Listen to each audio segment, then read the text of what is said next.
Hey gang, John Bacarella here with your Lake St. Clair Ice Fishing Report brought to you by Sportsmen's Direct. It is Thursday, February 10th, and not this weekend, but the following weekend is going to be free fishing weekend. So for all of you folks that don't have fishing licenses, maybe you almost never go ice fishing, maybe you're out of state, next weekend, not this coming weekend, so I think it's the 19th, that Saturday and Sunday is free fishing weekend, so you don't need a license that weekend to go fishing. So if you never ice fished and you want to try, maybe that'll be the weekend to give it a try for free. So now that I got that out of the way, because I always forget stuff like that when I'm doing these reports.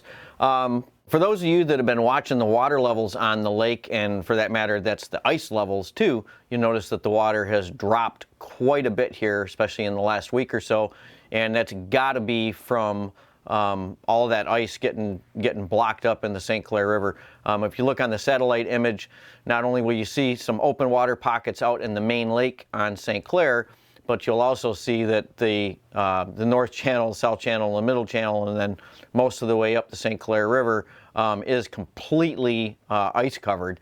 And so with that ice cover comes ice jams, and with those ice jams comes restricted water flow, and the Detroit River very rarely jams up.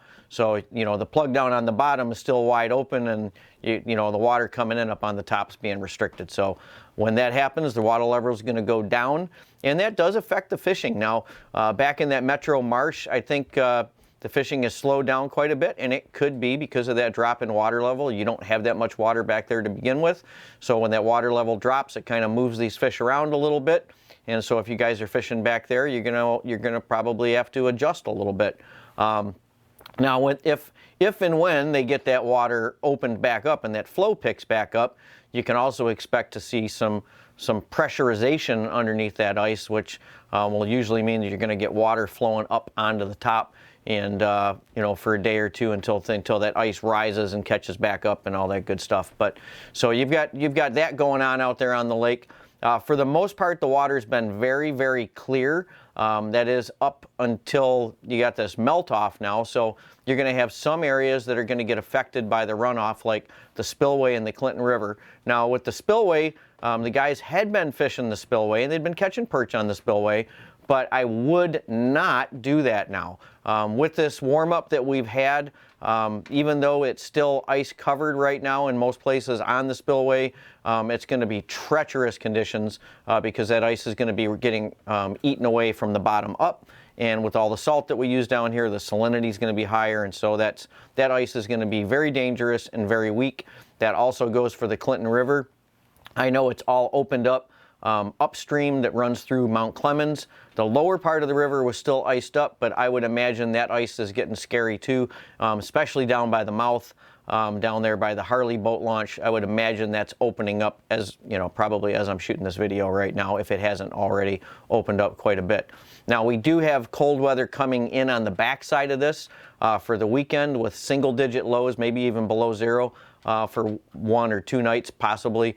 That's going to firm things up in those areas, but just because it firms up on the spillway and the Clinton River doesn't mean it's still going to be safe. I mean, you're still going to have that flow going, and you're going to have that if you look at the extended forecast. You know, everything going forward, we're going to be up and down, which is really normal going into from February going into March. So that really kind of messes with those iffy areas for ice fishing. In and around, you know, points and things like that, current breaks. Also, the sun at this time of the year is going to start to do a number. You probably noticed that these sunny days that we had, even though it's been cold, that sun still feels really warm, and that's because of that sun angle. So it's going to start beating up the edges, you know, and the edges of the canals and places, you know, where that ice comes into, you know, contact with concrete or seawalls and things like that. So you're going to want to start paying attention to that stuff. Now, the ice conditions overall are very good out on the lake. People are still driving machines up on that north end. They're driving machines off of Metro. They're still driving machines out of Crocker, although you're going to want to give that spillway a wide berth going out. But they're still driving machines out there, so we still have plenty of ice. I mean, we haven't even made a dent in it, and we probably won't for another couple of weeks until we get sustained cold weather. Now, the fishing has been a lot tougher out there. The guys going out for walleyes have really noticed, you know, that like from, as of right now, from 6 o'clock to 7 o'clock has like been the bite time. And that's really because those fish are transitioning, they're out deep and they're moving in. So the guys that are setting up out there at like 10 and 12 foot are catching those big schools of fish as they're moving through, and then they're gone. And it's been that way ever since I was a kid out here. It seems like you get this big push of fish from out deep, and they come in, and once they hit those flats, they spread out. I don't know where they go. I think they just spread out, though. The schools kind of break up when they start chasing bait around, and then that's it for the night, really. And then you get another bite in the morning. So, and I think that's probably fish coming back out or going back out to those deep areas where they hang. Now, there have been guys that have had some limited success during the day out there for the walleyes, and that's generally the guys that can find any standing green weeds out in the deeper water, out in that 10-12 foot range. And that's not an easy thing to do, especially this time of the year, because most of those weeds have died off. But if you can find some standing green weeds out there, set up on the edges of those standing green weeds in that deep water, and you will probably have fairly consistent action with these walleyes all day. Now, I was talking about that push of fish right when they come in. You also get a push of perch that come in too ahead of those schools of walleye, because that's a lot of times what these walleye are chasing. So, you know, usually between 5 and 6 o'clock, you'll notice if you're setting up shop, even in shallower than that, sometimes 5, 6 feet, even shallower than that. I've caught them all the way up in a couple of feet of water. You'll get a really good perch bite right before dark. So if you're out there that late and you're starting to get burnt out, you've had a tough day, and maybe you haven't done real well perch fishing, stay out there for that last hour. Sometimes it can pay huge benefits. You'll double or triple your catch a lot of times. It's just in that last hour, that night bite, you know, right before it gets dark, as these walleye are pushing those perch in tight, and they're trying to get away from all them walleyes. Sometimes you get a pretty good bite going on at that point. It seems to be a decent shallow bite starting to set up on the perch. I know a lot of guys have been going out, and they're going out by the jams and everything. But as we're going into, you know, February, and we get closer to March, and now you got this runoff coming in from the Clinton River and from the spillway, and probably from up there in the Salt, anywhere where you got runoff feeding in, it's going to trigger these fish, and you're going to get fish that are going to come in, even if it's prematurely. They're going to come in, and they're going to start looking for emergent weeds. Okay, I mean, it's built into their DNA. It's the hours of daylight between that and that push of that runoff water. It's going to trigger these fish to come in. So they may not stay, they may go back out, but you're going to start seeing more and more pushes, especially of the perch, coming in now that we're going to be getting into the halfway point on February and getting closer, much closer to the spawn. So you can expect that, even though I know the bite has slowed down for a lot of you guys. Don't give up on that shallow bite. I never give up on that shallow bite here on St. Clair.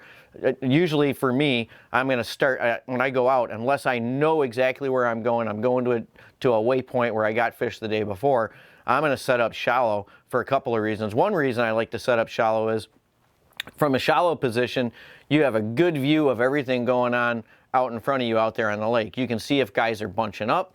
You can see if you can see arms going. If you can see arms going, sometimes you can actually pick out the pattern of how the fish are moving, because especially now with the clear water out there, those perch generally are going to be moving. Those schools are going to be going somewhere. Okay, they're moving bait fish, and if you can pick up on that just by seeing what's going on out there in front of you from the other fishermen, you can get ahead of that school and intercept that school and let that school come into you, which is ideally what you want to do, rather than cutting on top of the fish and spooking them.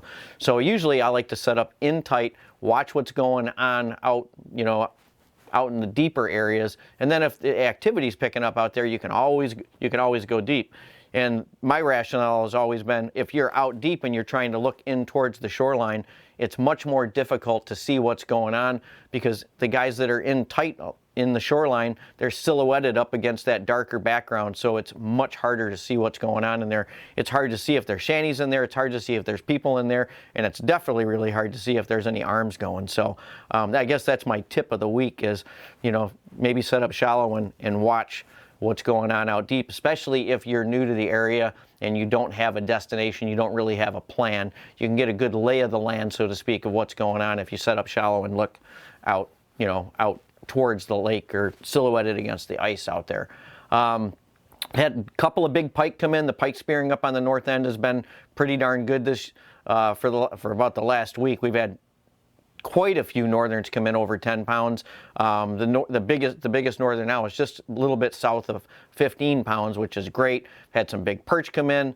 Right now, everything is over a pound on the perch contests. So, and I expect that to even go bigger now that we get these big spawners coming in. Same thing with crappie. The crappie is huge. The bluegill so far this year. That farm animal, we still don't have a big farm animal in there though. So I expect somebody's gonna spear big carp or something and put one of those on the board here pretty quick. But that's all I got for the fishing report this week. The store is really stocked back up on a lot of those things that you need, especially like jigging wraps and stuff like that. If you're going up to Saginaw, we got some of those bigger number 7s and 9 jigging wraps for up there, and reload on sleds and rod combos and line and all that good staple stuff that you guys need.